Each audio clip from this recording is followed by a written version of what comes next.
Humanos, Mano Dal Ponte, Humanos, Radio Show na 92. A música nos conecta, as boas entrevistas, os bons papos nos conectam aqui na 92. 984410010, Fernando Choque. Esse é o WhatsApp que é da alegria. É isso aí, é o WhatsApp da comunicação aqui com a 92, né? Todos os programas estão nesse mesmo telefone. 984410010. Menos o futebol, tá? Só pra deixar bem futebol claro. do Mastella, a gente que manda né? mensagem aí é o outro telefone. Tá bom, então. Fala em futebol. Amanhã tem. Amanhã tu vai estar aqui? Amanhã eu tô aqui, claro. Amanhã. Tô aqui porque o Tencate não me chamou, né? Senão eu estaria com ele em Campinas. Feitíssimo. Beleza, Fernando Choque. Hoje o papo é sério aqui hoje. Hoje o papo é sério, é isso? Fazia tempo que ele não vinha, né? Fazia aí quase um mês e meio, eu acho, que a gente não trazia o Coronel aqui. Faz tempo que ele não vem. Porque eu fiquei até pra você trazer o Coronel, agora eu tenho que voltar, né? Isso. Aí tô empatando ali certinho. Tá bom. Tenente Coronel Mário vai bater mais um papo com a gente hoje, dessa vez falando sobre um tema bem específico, fala sobre armamento. Tenente, Coronel. Tenente Coronel, comandante, eu chamo de comandante que deu não é. Comandante, prazer em receber mais uma vez, tudo bem? Muito boa tarde, mano. Fernando Choque. Muito boa tarde a todos os ouvintes da Rádio 92. É sempre um prazer estar com os senhores aqui nesse espaço, sempre para trazer, sempre por conversas muito produtivas para nós levarmos para a sociedade. Muito obrigado pelo convite. Comandante, o nosso último papo, nós falamos bastante sobre as funções de comando, né? A gente acabou falando sobre a instituição da PM, né? E houve a provocação da gente falar sobre armamento, sobre armas, né? A gente vive um período estranho, né, no Brasil.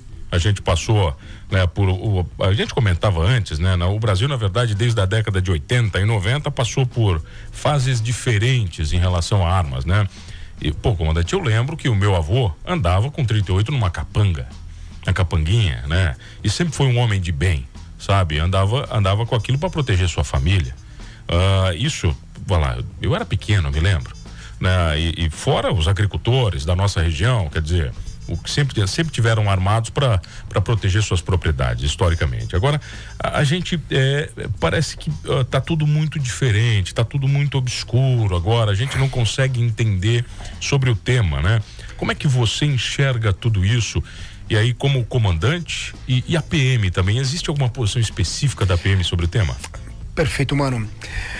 De antemão, quero, para que a gente tenha uma fala aqui bastante clara e bastante imparcial, deixo claro que o que venho falar aqui é desprovido de qualquer ideologia, de qualquer viés político partidário.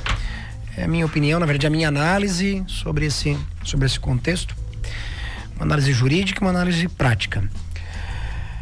Mano, você pontuou que nós tivemos uma série de mudanças ao longo desses anos, é bem verdade, né? Se nós pegarmos a legislação penal no tocante à arma de fogo, nós tivemos antes da década de 90, que um porte legal de uma arma de fogo e de uma arma branca era praticamente a mesma coisa. Tivemos algumas alterações posteriormente, vem o famigerado Estatuto do Desarmamento, a Lei 10.826, em 2003, e dá uma reviravolta nesse contexto e passa a dizer que a arma de fogo é algo extremamente restrito para categorias profissionais, para determinadas pessoas que atendam a determinadas circunstâncias, condições, numa justificativa legal até plausível num primeiro momento. A ideia é o quê? Tirar as armas das ruas, tirar as armas do criminoso. O criminoso não deve estar armado. Isso é corretíssimo. O criminoso não tem que estar armado mesmo. A arma não é para estar nas mãos do criminoso. A lei vem com esse escopo. Vamos tirar as armas. E foi interessante, o estatuto foi tão interessante. Lá em 2003, a gente pegar a parte final do estatuto, do artigo 30 em diante, todos eles já perderam a eficácia. Mas certamente você e os ouvintes vão lembrar que à época se permitia que as pessoas entregassem as armas de fogo. Tô falando 2003, 2004, já há 20 anos, né? Entregar e recebiam um trocado, lá, R$100 por uma arma tal, 150 por outra. E muitas armas foram entregues e, evidentemente, isso não precisa ser nenhum gênio para pensar que não foi o criminoso que entregou a arma. Isso é evidente. Isso é evidente que isso aí não resolveu o problema das armas do Brasil. Mas olha que interessante, estou falando 2003, 2004. O estatuto foi 2003, um ano depois teve o referendo. E além do que, havia a possibilidade de regularizar. Ali o estatuto foi muito feliz. Regularizar eventual arma que havia sido adquirida de forma irregular, aquela arma, tipo, que tu pontuasse, que era do meu avô, que passou pro meu pai, que passou pra mim. Legal. Ou abrir uma possibilidade. Não era muito fácil, mas abrir uma possibilidade. Aquela que o meu avô comprou na Mesbla, né? Vendia, né? Vendia, vendia nas lojas, pô. Mas ao entregar a arma, é óbvio que isso não serviu para nada. E a prova de que não serviu, e a gente continua, vamos analisar o histórico do Brasil de criminalidade, né? Aí nós vemos aí, nos anos 2000, é só a gente... Eu costumo dizer para meus alunos lá na universidade que para falar de direito criminal é só ligar a TV, né? O Jornal Nacional me ajuda, tem exemplos práticos. É só a gente rememorar as crises de facções criminosas, principalmente em cidades maiores, cidades grandes, Rio de Janeiro, principalmente Rio de Janeiro, vamos citar Rio de Janeiro. E o problema maior desses conflitos, ainda nos dias de hoje, tá? O maior problema não é o tráfico, não é, claro que o tráfico é o principal e é o que movimenta tudo, mas o que incomoda efetivamente é a ostentação de arma de fogo. Isso não diminuiu em nada com o antigo estatuto. As armas continuaram. Muito pelo contrário, início de 2010, 2009, teve um boom no Rio de Janeiro que estava um inferno, tanto que teve as políticas de pacificação das favelas, das comunidades, 2008, 2009, invasão do Complexo do Alemão. O Exército, eu me lembro que entrou numa certa época. Um pouco depois. Foi depois. Ou melhor, foi nesse primeiro período, invadiu para pacificar, resolveu lá o problema e a arma de fogo continuou. E continua até os dias de hoje. Nós tivemos uma flexibilização, e aqui quero deixar bem destacado que a minha fala, ela é objetiva, ela não é ideológica. Nós tivemos uma flexibilização para a aquisição de armas de fogo, agora um pouco num passado mais contemporâneo, em que um grande número de pessoas de bem adquiriram armas, foram flexibilizadas principalmente para os atiradores, tiveram essa possibilidade de adquirir, e pessoas, vamos assim dizer, comuns, ter a sua arma na sua residência. Isso não aumentou em nada o número de crimes. Eu continuo mantendo, e isso eu falo tecnicamente, falando estatisticamente. A linha de crimes com essas pessoas, essas tinham armas legais, ela próxima de zero e continuou próximo de zero. Ocorrências com armas de fogo com atiradores, colecionadores, caçadores, ou aquele que comprou o revólver para deixar na sua casa para se defender, isso continua como sempre foi próximo de zero. Mas coronel, mas teve uma vez assim, teve uma ocorrência, teve, evidentemente que pode ter, como pode ter um homicídio com uma faca, uma caneta, não por isso que esse instrumento passa a ser um instrumento extremamente letal. Então, se nós fazermos uma análise técnica do que nós tivemos ao longo dos anos com a proibição das armas e com a flexibilização, com a proibição nós não tiramos as armas das mãos dos criminosos, e com a flexibilização, ou seja, permitindo que tivéssemos alguma utilização de arma de fogo por determinadas categorias de pessoas, nós não aumentamos o número de ocorrências com essas pessoas. Eu cito, um grupo de profissionais, são os que mais entendem de arma hoje, sem sombra de dúvida. São os CACs, os colecionadores, os atiradores, caçadores. Esses tiveram uma possibilidade maior de aquisição de arma de fogo, e teve um momento que aquilo, eu confesso que me preocupou. Foi, eu não vou lembrar o ano agora, mas teve um determinado momento que... Porque até então esse pessoal podia ter as suas armas, leva pro clube para atirar, leva pro local de caça, pro local de exposição, tudo bem, mas essa arma ela era um instrumento confinado para esses ambientes. Só que o transporte dessas armas sempre foi algo complexo para esse pessoal, porque tu tá andando com um arsenal no teu carro, né? E veio uma norma permitindo que esse pessoal passasse a andar armado efetivamente para proteger o seu arsenal nesse deslocamento, casa, clube, enfim, para onde estiver indo. Isso eu confesso que quando surgiu, eu não era comandante do batalhão ainda, eu acho que eu era capitão, mas já trabalhava aqui em Criciúma, eu era capitão. Assim, isso talvez vai dar algum problema ainda, porque esse cidadão vai lá pro clube, daqui a pouco já quer passar no local para tomar uma cerveja e já vira aí um problema maior. E também, teoricamente, não tem a rota, né? De qual é a rua que tu vai pegar da tua casa do seu clube, qualquer rua pode ser um desvio, né? A norma era um pouco flexível. Eu confesso que na época eu fiquei preocupado. Então, já deixo bem claro aqui que o meu posicionamento ele é bem imparcial, né? Isso não vai ser bom, porque se criou um porte de arma temporário, vamos assim dizer. Mas foi legal essa minha percepção inicial, e o bacana, mano e ouvintes, nós trabalhamos com os dados. Passa esse período e é flexibilizado esse pessoal utilizar arma, e nós não temos nenhuma ocorrência com esse pessoal. Nenhuma. E quando eu tô dizendo 0 a 0, teve 1 ou 2, mas é algum de milhares de pessoas, eu chego beiro a 0. Por que isso? Aí eu vou na minha outra linha, mano e prezados ouvintes, que eu já falei, venho falando há algum tempo aqui na imprensa, desde que assumi o comando do batalhão, que nós temos uma ferramenta muito forte. O Estado tem uma ferramenta muito forte, que é o direito penal. O direito penal é uma ferramenta excepcional para controle da sociedade. Esse cidadão, ele tinha que ter a certeza, e ele tem a certeza, que se ele está utilizando a arma dele para proteger o acervo dele, e ele pratica qualquer irregularidade nesse translado, ele vai sofrer sanções administrativas no tocante às armas que ele tem, vai sofrer sanções cíveis, eventual indenização, e principalmente o braço forte do direito penal. A punição, a sanção penal nas suas costas. Eu vou estar falando de um porte ilegal de arma de fogo, coisa parecida, mas eu tenho que ter certeza da punição. Então, se nós queremos, nesse contexto, prezados ouvintes, eu vejo que só para concluir essa ideia desse período em que os atiradores tinham essa flexibilização maior para utilizar arma de fogo, os dados mostraram que não nos causou problema.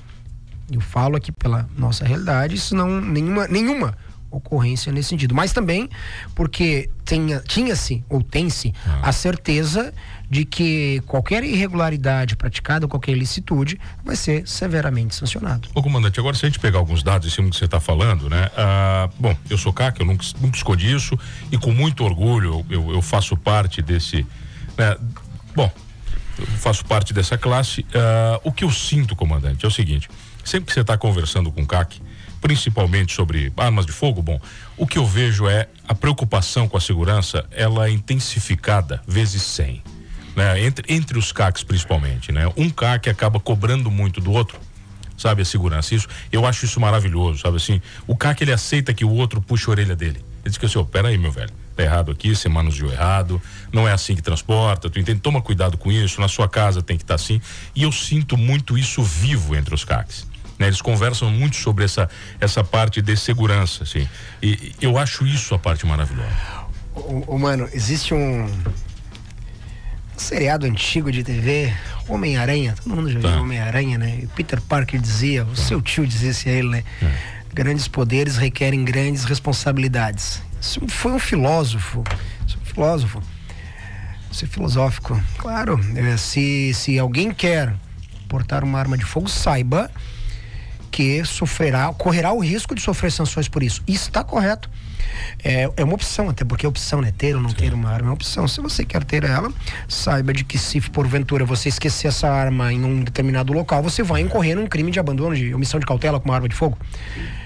E parece que esse é o caminho. Foi que nos mostrou ao longo dos anos. Agora, essa perspectiva de desarmar para reduzir a criminalidade, aí essa eu consigo. Na verdade, a gente não precisa o comandante da PM vir aqui falar isso. Isso é você pegar qualquer jornal aí na TV, você vai ver que não é esse o resultado. Não é esse o resultado, porque não são essas as armas que praticam crime. Eu já ouvi uma fala certa vez, essa foi uma das melhores. Certa vez eu falando sobre esse mesmo sentido que nós estamos tendo aqui, essa fala. E alguém me disse o seguinte: não, mas peraí, Mário, mas esse pessoal que compra arma legalmente, ele vai desviar essa arma para o crime. Aí, essa resposta, eu respondi da seguinte forma e vou responder aqui. Meu caro, essa resposta daí não é um policial militar que vai dar, ou alguém que é professor do direito que vai dar. Isso é economia. Quem vai dar essa resposta é alguém da área da economia. Porque talvez tenha algum CAC que está nos ouvindo aqui, pode nos dizer quanto custa para comprar uma arma. Vamos lá, mano, para comprar um fuzil aí hoje, que é a menininha dos olhos, um T4, quanto custa? Eu não sei. 12, 15 talvez. Ele não vai vender nunca por esse valor para o crime. Nunca ele vai conseguir vender isso para o crime. O crime vai comprar por 1/3 do preço. Então, essa justificativa não corre. Comandante, tem outra também que eu acho incrível, né? Assim, você sabe melhor que bom, quem tá ouvindo que é CAC, sabe que o CAC, ele passa por uma sabatina, né? Psicológica, né, uma sabatina moral, ética, principalmente nós temos que ter certificado de boa conduta e por aí vai.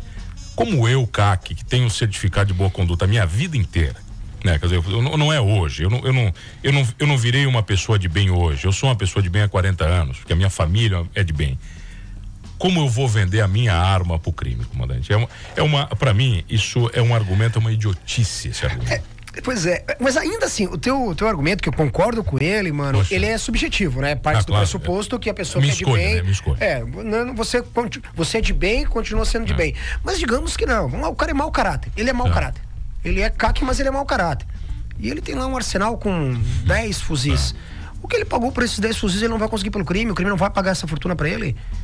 Não vai pagar, então nunca, né? Não dá, não tem como, é muito mais fácil pro criminoso comprar no mercado negro, é muito mais fácil importar essa arma do mercado negro do que pagar o que se for. Então esse fundamento, esse não se sustenta, que é um fundamento que reverbera muito. Esse não se sustenta. Comandante, eu morei 2 meses no Paraguai, né? Literalmente ali na fronteira, ali em Cidade del Este ali. E eu vi o que é um comércio de armas, é uma loucura aqui, é um negócio fora de tudo que a gente acredita. A gente não consegue entender aquilo. Todo mundo é armado num nível absurdo. Eu vi lança-míssel, sabe assim, um lança-míssel que eu só vejo em jogo de RPG e na guerra. Eu vi pessoalmente, que um cara comprou. Eu disse, não, peraí, cara, você sabe, com 4 ogivas, sabe? Com 4, assim, bonitinho no case, assim, lindo. Eu disse, não pode, cara, é um mundo completamente diferente. E deve ter pago uma bagatela, muito mais barato do que seria comprar. Então, esse fundamento não se sustenta. Novamente, fundamentos deve ter, talvez meus parcos conhecimentos acadêmicos e técnicos não conseguem fazer eu perceber, mas o fundamento de que a arma legal ela vai parar na mão do criminoso, isso é irrelevante. Até porque, vamos lá, coronel, mas e se o arsenal for furtado? Bom. Tá, mas aí não dá, né? Mas também vamos lá com argumentos técnicos. Eu não conheço ninguém, eu tenho 20 anos de polícia, ninguém que teve seu arsenal furtado. Até porque para você ter arma de fogo exige uma série de requisitos para você guardar a sua arma. Você não vai deixar dentro da gavetinha com pano de louça na cozinha, ela tem que estar bem guardada. Então esse não se sustenta. Reduzir a criminalidade, esse para mim seria o melhor, o mais importante. Vamos acabar com as armas de fogo para reduzir a criminalidade. Se isso fosse efetivo, Fernando, eu seria o primeiro a levantar essa bandeira. Nossa primeira preocupação é a sociedade. Mas os dados estão mostrando que não.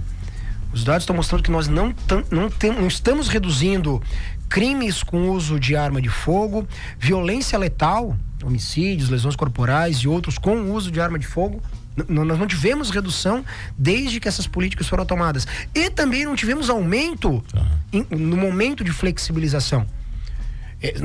Nós temos um aumento, mas esse aumento ele é linear. Linear não, ele mantém uma progressão retilínea, vamos assim dizer. Eu não tenho a oscilação, o gráfico não é oscilante quando eu tenho mais flexibilizações ou menos. Eu tenho oscilações quando o direito penal vem mais forte.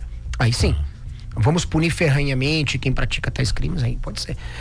Não tem dúvida nenhuma que se a sanção penal fosse mais severa para quem usa uma arma de fogo e pratica um roubo, isso iria reduzir muito mais do que tirar as armas de fogo de circulação. Agora, comandante, na verdade, quem faz essa comparação de desarmamento e diminuir a criminalidade sempre usa um argumento que ali no meio, que eu acho muito estranho, que é a comparação com algo que não parece com a gente. Eles comparam com o Japão, por exemplo, que é um país onde nem a polícia anda armada.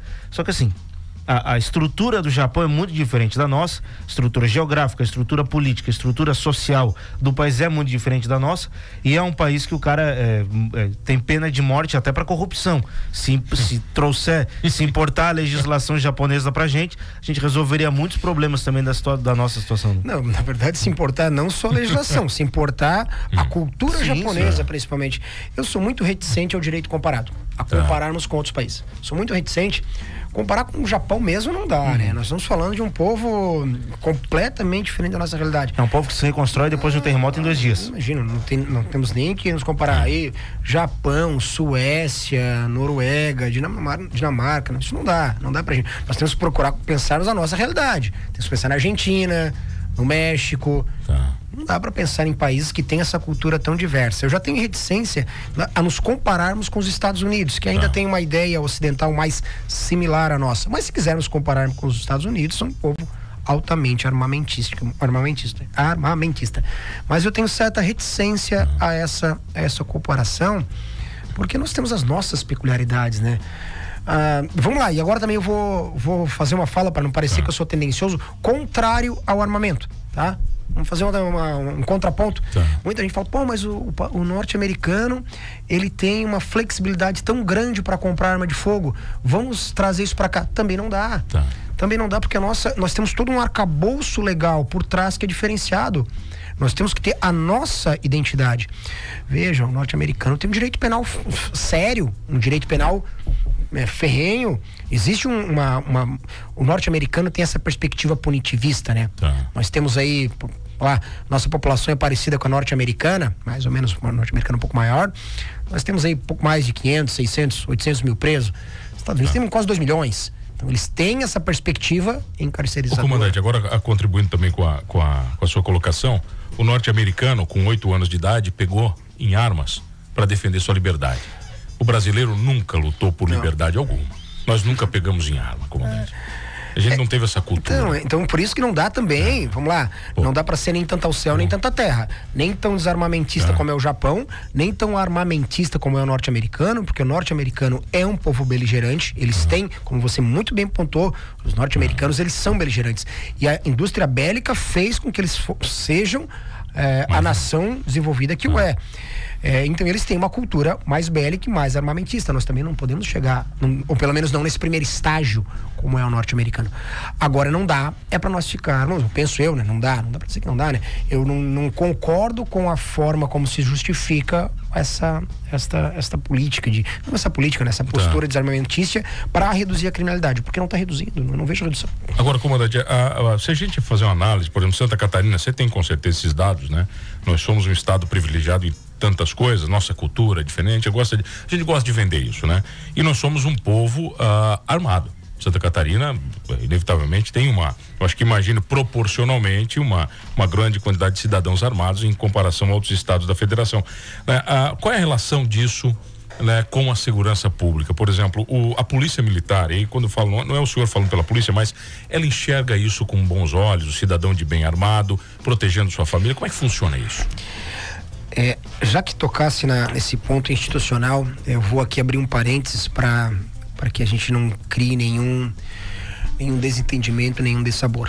Antes de responder essa sua pergunta, mano, muito dessa opinião que aqui está trazendo é o Mário, tá? Eu não estou falando em nome de uma instituição. Por que eu digo que não falo em nome de uma instituição? E aqui eu repito isso, porque nós, Polícia Militar, nós cumprimos a lei. Nós cumprimos a lei. E se hoje a lei me diz não pode o cidadão estar armado, se ele está armado e isso é crime, ele vai ser preso. Essa é a postura institucional, e isso eu, enquanto comandante, tenho como obrigação exigir dos meus comandados. Então nós, repito, cumprimos a lei. Ao cumprirmos a lei, nós não discutimos se a lei é justa, é injusta. Existe um brocardo que foi dito pelo a época jurista romano Ulpiano, isso lá no século 4 depois de Cristo, que dura lex sed lex, a lei é dura, mas é lei. Então, para nós iremos cumprir a lei, independentemente se achar que ela é certa ou não. Então, essa opinião que eu trago aqui é uma opinião minha. Sobre segurança pública, é verdade, Santa Catarina é o estado mais seguro do Brasil. Isso, quem fala não é o Mário, também não é a Polícia Militar, são dados de institutos renomados de pesquisa que o dizem, e também é um dos estados mais armados do Brasil. Então deixo que essa conclusão seja extraída pelos nossos ouvintes. Isso contribui, certamente. Ou seja, o estado mais armado é o estado mais seguro? Em tese, sim. Teoricamente, sim. Eu tenho quanto a uso da arma e fazer segurança pública, eu vou dar minha opinião, e também para uma opinião mais ponderada, para não dizer, o coronel chegou aí, tá dizendo que tem que armar todo mundo, né? Na verdade, eu tô só trazendo dados estatísticos, né? Dados concretos. Nós temos que analisar a arma em matéria de segurança pública primeiro sobre dois pilares. Uma coisa é o cidadão ter a arma na sua casa, que é a posse da arma para defender o seu lar, a sua casa. Outra coisa é ele transitar com essa arma na rua. Quanto ao primeiro, ter na sua casa, isso aí eu não tenho dúvida alguma que isso é um direito enquanto cidadão. Isso é meu direito fundamental, me defender. Porque Quando nós falamos em direitos fundamentais, a gente fala muito em direitos fundamentais, direito de liberdade, direito de proteção, a dignidade do preso, a dignidade do criminoso. O criminoso tem dignidade, ele não perdeu essa dignidade, ele apenas praticou um crime. Mas existem outros direitos, né, que são os direitos das vítimas, ou das vítimas em potenciais. O cidadão tem o direito de se defender. E veja, por isso que eu tenho, para isso, de forma categórica, eu entendo que na sua casa todo cidadão deveria ter direito a ter uma arma de fogo. Porque ele está no seu núcleo nervoso, na sua residência, na sua casa, para proteger os seus. A gente tem uma ideia, né, de que a nossa casa é o nosso aquário, né? É o nosso invólucro protetivo. Você está na sua casa, você está protegido. Quem está nos ouvindo aqui que já teve a infelicidade de ter alguém entrando na sua casa, deve corroborar com as minhas palavras. Entrar na sua casa, eu já tive o desprazer de um criminoso entrar na minha casa de praia e furtar as coisas que estavam lá, não estava em casa. É uma sensação de vulnerabilidade terrível. Eu imagino quem já teve a infelicidade de estar na sua casa, estar dentro de casa, e o criminoso entrar e render todo mundo, e você não consegue ter nada para se defender. Então, dentro da sua residência, entendo que sim, estar armado, isso garante, protege segurança. Que o criminoso, ele vai sentir-se acuado a entrar em uma residência. Isso reduz, sem sombra de dúvida. O trânsito, claro, mas vamos lá, isso a gente também depende de que a quem será deferido sejam pessoas que preencham os requisitos legais, né, psicológicos, técnicos, para você ter uma arma de fogo na sua residência. Transitar, porte de arma de fogo. Aí já é um ponto um pouco mais nevrálgico. O trânsito com a arma de fogo é um ponto mais nevrálgico, e aqui já tenho uma visão um pouco mais ponderada. Entendo que isso contribui sim para a segurança pública, contribui sim, contribui, só que nós temos que ter uma análise ponderada a quem que vai poder andar armado. Mas eu não tenho dúvida que contribui sim. Imagina, o cidadão tá lá com seu carro de madrugada, vem o moleque com canivete te furtar, ele vai fazer isso, sabe que você não vai poder reagir. Agora, se você cria a mística de que as pessoas estão armadas, uma atmosfera, né? Essa atmosfera, né? Como diria meu falecido avô, com seus parcos conhecimentos acadêmicos, o diabo sabe para quem aparece. Tá. Bom demais. Comandante aqui conosco, Fernando Choque, é isso? Isso aí, vamos falar mais um pouco ainda sobre armamento até o fim do programa. Mais um pouco, a gente já volta. Aqui, eu tenho um abraço para você aqui, comandante, vários abraços aqui. Pierão Garcia, mano, uma análise técnica baseada em dados e fatos, isso é bom demais. Excelente fala do comandante. Um abraço. Meu querido Marcelinho Goulart tá dizendo aqui um abração para você, comandante. Opa, deixa eu ver quem mais aqui, mano. O Luiz Pacanhã, mano, em Brusque, um cidadão impediu com estilingue uma invasão. Eu não vi a cidade, o senhor viu? Não vi essa notícia. Só vi a chamada, mas não vi. Não vi.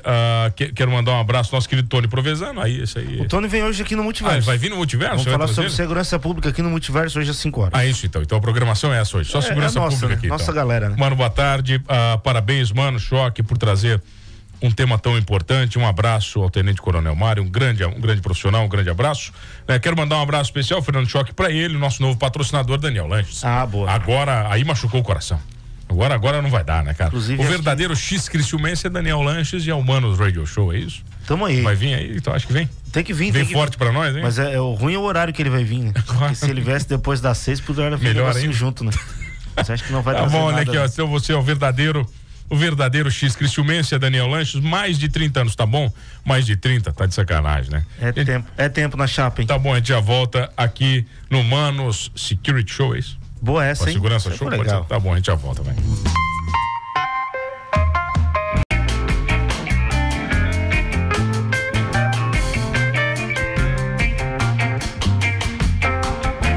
Alô, Manos, voltamos, Fernando Choque, o Manos Radio Show na 92. A música nos conecta. E o que mais nos conecta hoje? A segurança. Segurança nos conecta. Mano, tem mais abraço aqui pro Coronel? Posso mandar? Tem aqui também. Tem aí também, quer fazer, faz os teus aí. Coronel Dimitri mandou um abraço pro comandante Mário. Abração, coronel. E também tem aqui uma mensagem do Lourenço, do Clube 9mm. Manda uma aí, não, deve ter umas 25. Manda aí, vai. E aí, não, ele foi mandando vários dados, infelizmente só vi agora. Ele citou aqui que Santa Catarina não é o estado com o maior número de CACs, mas é o estado que proporcionalmente tem esse maior número de CACs pela população. Show de bola. E mandou aqui um estudo dizendo que nos últimos 4 anos, Santa Catarina teve 18,9 mortes para cada 100 mil habitantes. Isso foi o número mais baixo do país. E parabenizando também pela entrevista, mandou um abraço aí pro comandante Mário. Forte abraço, Lourenço. Um abraço pro Lourenço, pra todo o time 9mm. Toda a galera lá do 9mm. O Kleber tá mandando aqui. Tá mandando um abraço pra você, abração, Kleber. Show de bola aqui, ô comandante. Bom, tem mais abraço, mano, parabéns pela entrevista. Te falei, vai abraço aqui que não vai acabar mais. Se eu começar aqui, o homem justo, abraço comandante Mário, o homem justo de virtudes. Doutor Vinícius Bressani tá te mandando um abração. Opa, grande Vinícius. Olha só, tem mais aqui, o Juarez Jung tá te mandando um abraço também. O Tony tá mandando aqui. Comandante, uma das coisas também que a gente avalia, quando eu começo nessa discussão, é que a arma de fogo mata, né? Poxa, eu como pai, eu me preocupo de verdade, comandante. Na minha casa eu me preocupo com o gás da cozinha, eu me preocupo com uma gaveta de facas, que a gente não dá bola para essa gaveta, a gente acha que tá tudo tranquilo, né? Eu me preocupo com uma escadaria, né, descoberta, eu me preocupo com uma piscina sem proteção. Eu me preocupo mais com isso do que com uma arma guardada no local adequado, né? E são esses dados também que me preocupam, sabe, quando essa venda aí. Mas veja só, mano, a frase ela não tá errada, né? As armas matam, tá sim. As armas de fogo matam, as armas brancas também matam, um porrete mata. Mas a gente tem que parar com essa ideia de trazer informações jogadas ao vento sem um dado concreto. Tudo bem, as armas de fogo matam. Quantas pessoas que têm uma arma de fogo legalizada em sua casa e essa arma de fogo ela levou a um homicídio? Isso é dado. Dizer que armas de fogo matam, isso não é chover no molhado. É dizer que a chuva é molhada, é falar hemorragia de sangue. Sim. Isso não leva a lugar nenhum. Eu tenho que ter dado concreto.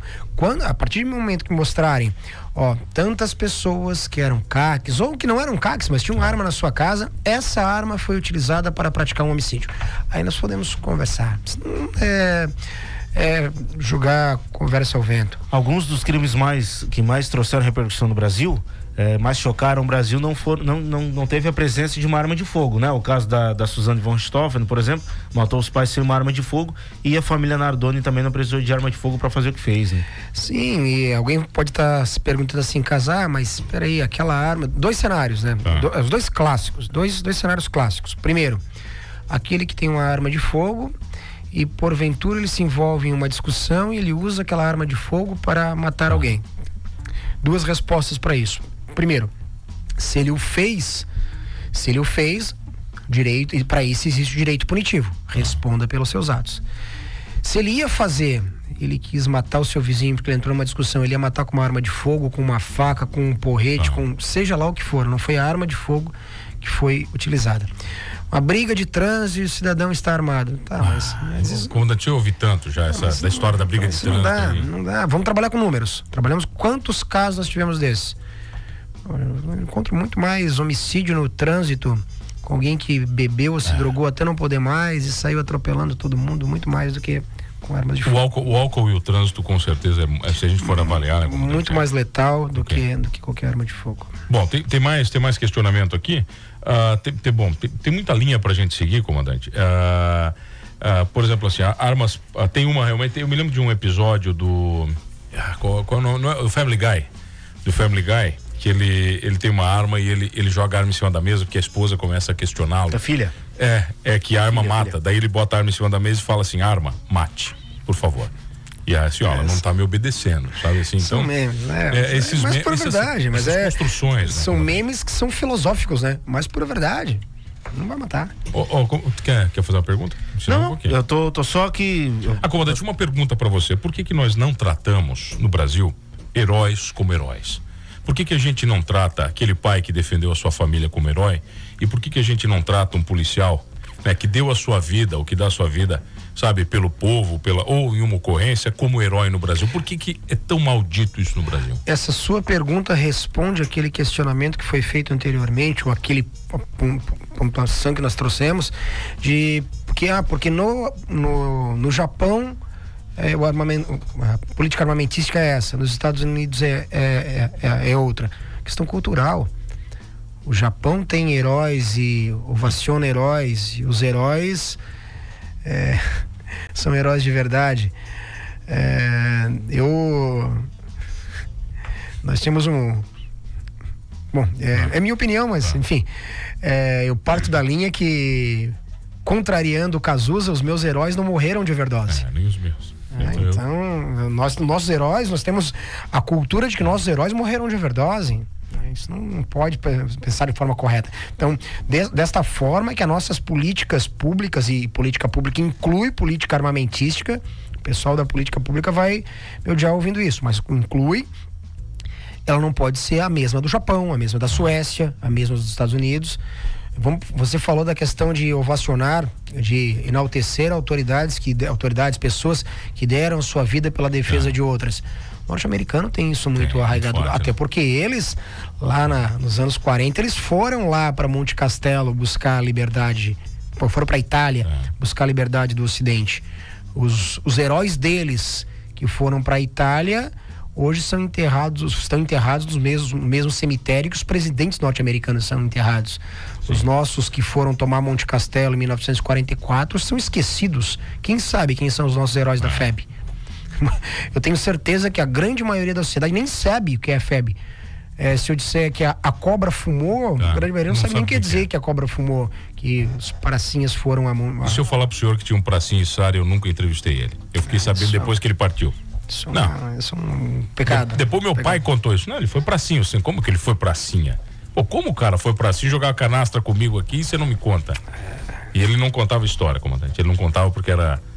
Você imagina o que o cara viu, né? A gente não imagina o que ele viu. Não imagina. Mas, enfim, então essa questão de as nossos valores, nossas culturas são diferentes. Nós estamos falando de heróis que morreram de overdose, não estamos falando de heróis que batalharam para livrar o Ocidente do nazismo. Comandante, uma pergunta agora, uma pontuação sobre o momento que nós estamos vivendo. Tá? Agora tem uma pontuação muito minha como pai, tá? Eu gostaria que a escola do meu filho tivesse seguranças armados na frente da escola. Gostaria como pai. Né? Só que isso está gerando uma polêmica na sociedade. Agora, Santa Catarina, absurdo. Né? A gente viu algumas tragédias e a gente não vai citá-las aqui, mas partindo desse princípio, como é que você enxerga isso? Eu, como pai, de verdade, eu gostaria que o meu filho estivesse numa instituição onde seguranças armadas estivessem fazendo a sua segurança. Pois bem, mano, agora a gente vai...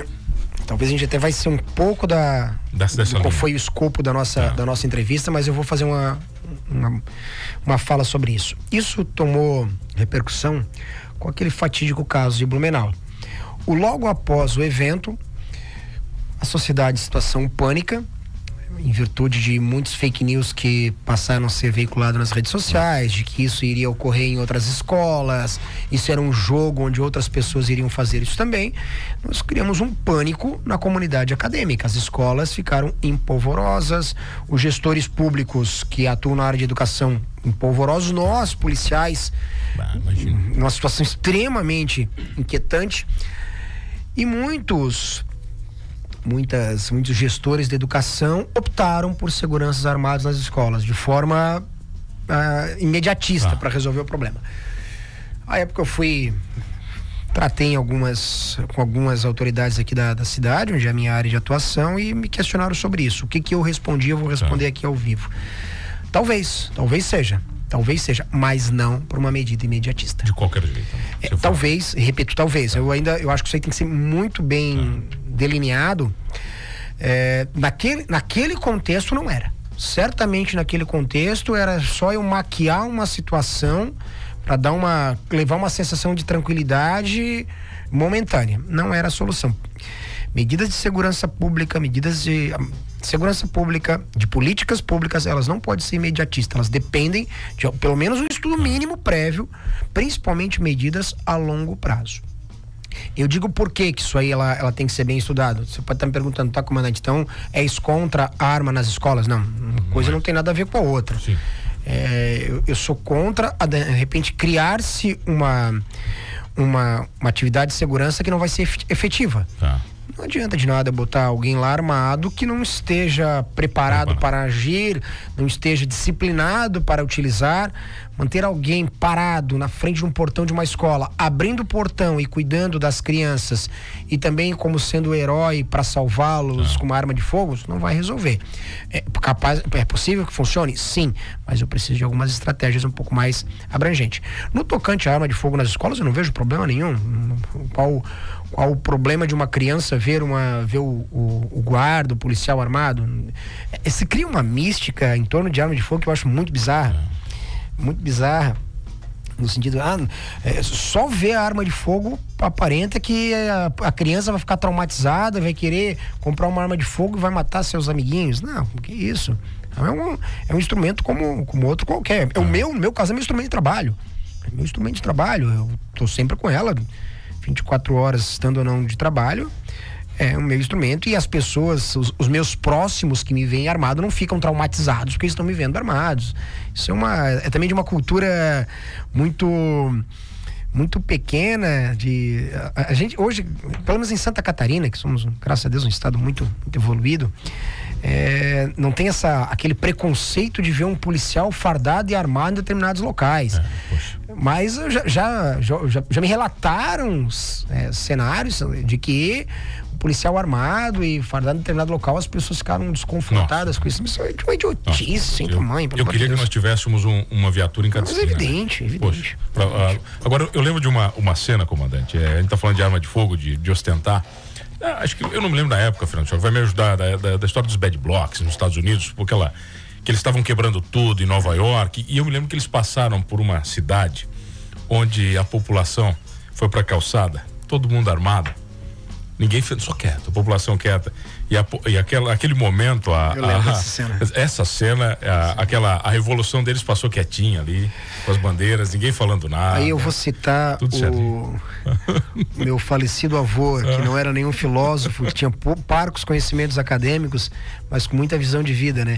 O diabo sabe para quem aparece. Demais. Eu lembro, ali não teve confusão, não teve nada. Foi tudo tranquilo. Paira um silêncio, né? Um abraço, querido Lourenço, que mandou um elogio para mim, fico muito feliz. Tenho um carinho gigantesco pelo pessoal do 9. O comandante, países armados inevitavelmente são mais seguros, né? Os dados falam isso. Isso é um fato. Né? Isso é um fato. E algumas políticas, que a gente pega, por exemplo, a própria história da Inglaterra, que tentou fazer isso, desarmar a população e passou por períodos terríveis na sua história. A Austrália passou por períodos tenebrosos da história, sabe? A França. Bom. Porque, mano, eu acho, é o que se vende, não é o que se produz. Veja só, vamos fazer essa fala. Muitos que estão nos ouvindo aí, eu vejo que é o pessoal do clube de tiro, que são estudiosos de arma de fogo, talvez até mais do que a gente. Eles já têm uma ideia do que é arma de fogo e qual é o resultado do desarmamento. Agora, para alguém completamente leiga, alguém que não entenda nada de arma de fogo, eu vendo o seguinte: vamos desarmar, vamos tirar as armas das ruas. Essa frase, vou tirar as armas das ruas. A frase é linda sozinha, né? O problema é que eu não vou tirar as armas das pessoas de bem. O criminoso do criminoso não foi tirado as armas de fogo. Esse é o grande problema. Esse é o grande problema, que nós não tiramos as armas de quem deveria ser tiradas. Claro que se eu digo vamos acabar com as armas de fogo das mãos dos criminosos, talvez a população de bem poderia estar desarmada. Talvez a população de bem, porque daí eu estou em par de igualdades, né? As armas, elas muitas das vezes servem como um fator de equilíbrio, para equilibrar forças. Serve. Se eu conseguisse tirar as armas dos criminosos, tudo bem, a população está desarmada. Você justificaria, porque eu estaria. Não estou dizendo que eu acho que deva ser disso, tá? Mas seria uma justificativa. Agora, o que é ilógico, eu deixar o marginal armado e a pessoa de bem desarmada. Dessa conta não bate. Aí a disparidade que já existia, ela se transformou, ela se tornou ainda maior. Bom, quer fazer a última aí, justamente essa pontuação, né? A gente ainda não conseguiu encontrar uma forma de desarmar o criminoso, né? E não é, isso não passa, acho que nem pela força policial. Isso precisaria passar pela uma estrutura de alfândega melhor, uma estrutura de divisas. Eu tenho uma perspectiva, aí vamos falar de segurança pública de modo geral, né? Tá. Talvez ela seja muito simplista, mas a lei não desarma o bandido, né? É que na minha fala, ser muito simplista é que o simples bem feito ele dá resultados, né? Hoje, qual é o nosso problema da criminalidade? Nós não temos uma lei penal severa. Vamos ser punitivistas. Vamos punir o criminoso. O criminoso foi encontrado com uma arma de fogo, seja punido. O cidadão hoje, o criminoso foi pego com uma arma de fogo, porte ilegal de arma de fogo, arma raspada. Tá. Vai ficar uns dias preso, vai ser, vamos lá, num pior cenário, tá? Vai estar andando com uma tornozeleira, não vai estar preso. Caraca. Então isso é desarmar o marginal. Tá. É o marginal saber o seguinte: se eu for pego com uma arma de fogo, eu vou cumprir pena. Isso é desarmar o criminoso. Bom, não dá tempo para muito mais coisa, Fernando Choque. É só para agradecer ao nosso querido comandante. Perfeito. Mano, boa tarde, mano, papo muito bom. Né? Deixa eu ver aqui, o nosso querido Henricão Solé tá mandando um abraço pro comandante. Forte abraço. Nosso querido Dito, aqui o Dito Feltrin da BREP. Mano, eu sou a favor sim que as pessoas de bem estudem as armas e depois possam comprá-las, e aí sim com cadência, com controle, comandante, né? E com estudo principalmente, né? Certamente. Uma análise, é o que eu falo, né, cara? Um CAC, quem é CAC que tá me ouvindo, né? Sabe o que um CAC passa para poder ter uma arma de fogo, todo o processo. É um trampo, né? Eu parei no meio, né? Eu acho que o meu processo demorou 9 ou 10 meses, comandante. Não é uma brincadeira, você não tá brincando com isso, né? Tu entende? É um processo muito longo. Então, para fazer as coisas direito. Comandante, só para lhe agradecer, não dá tempo para mais nada, é um prazer recebê-lo aqui sempre, né? O senhor sabe que os microfones da 92 estão abertos aí pro senhor e pra PM, né? E para todas as forças de segurança. Muito obrigado, mano, Fernando. Sempre um prazer estar aqui conversando com vocês e principalmente, ou melhor, além dessa fala boa que é com vocês dois, principalmente estar falando com a comunidade. Nós, enquanto gestores públicos, eu tenho essa premissa comigo, nós temos uma obrigação de prestar contas para a sociedade, então sempre que me chamam, me colocam um microfone na frente, eu vou estar falando de segurança pública, eu vou estar falando, quer seja para prestar contas daquilo que nós estamos fazendo, quer seja para mostrar para a sociedade aquilo que não está, vamos assim dizer, publicizado de uma forma tão ostensiva que precisa das nossas falas, que é com isso que foi no nosso dia de hoje. Comandante, uma última pergunta que me veio agora, eu já tenho muitos amigos, como sempre, e essa é verdadeira. Algumas discussões sobre arma com alguns amigos não veem problema dos seus filhos fumarem maconha, mas vem problemas de eu ter uma arma de fogo na minha casa. Como é que o senhor enxerga isso? Pois bem, alguém pode me dizer o seguinte: mas fumar maconha é algo tão simples, é só um entorpecente. O produto maconha talvez seja algo muito simplista mesmo, só que é crime. Goste ou não goste, é crime. Mas o coronel, eu tô só lá fumando um baseadinho, não, tudo bem. O fumar talvez até eu tenho um portal de notícias que eu escrevo algumas coisas. Falei outro dia, eu fiz uma publicação sobre a legalização do uso de drogas. Tudo bem, legalizar, só que eu tenho que lembrar, na verdade a fala era porque o porte de droga, ele só causa mal para a pessoa. Sim. Tá, isso é de uma pequeneza quem pensa isso, porque quando o cara fala, eu não vejo problema em ver meu filho fumando maconha, ele tem que pensar que o fumar maconha é o menor de todos os problemas desse contexto. É aquele jargão que a gente está cansado de ouvir. Essa maconha foi comprada no mercado negro, foi comprada de um traficante. Esse traficante, ele recebeu esse dinheiro para fazer girar o crime. O tráfico é a mola propulsora de 90 e tantos % dos crimes graves. Então, evidentemente que essa droga que foi adquirida, ela vai servir para o traficante comprar arma de fogo, para comprar mais drogas e fazer o crime girar. Esse cidadão aí que diz que não vê problema em o filho dele fumar maconha, daqui a pouco ele vai ser assaltado com a arma do criminoso, vai estar com a arma que comprou com o dinheiro que o filho dele usou para comprar droga. Então, no tocante, de repente a gente vem um dia uma entrevista só para falar sobre outro de droga, né? Mas vamos lá. Vamos marcar pra janeiro essa? Não, já marca. Fernando Choque, hoje o comandante aqui, ele que escolhe quando ele quer ser entrevistado. Não, vamos fazer rotineira. Comandante, obrigado pelo carinho. Sempre. Forte abraço. Obrigado, comandante. Obrigado a você que está comigo todas as tardes aqui no Manos Radio Show. Não esqueça de uma coisa nesse programa, meu velho. Esse sim. Aí a gente é a favor da polícia, você já sabe, né? Vagabundo aqui. Nem vamos. Fala aí, vai. Tu pode falar.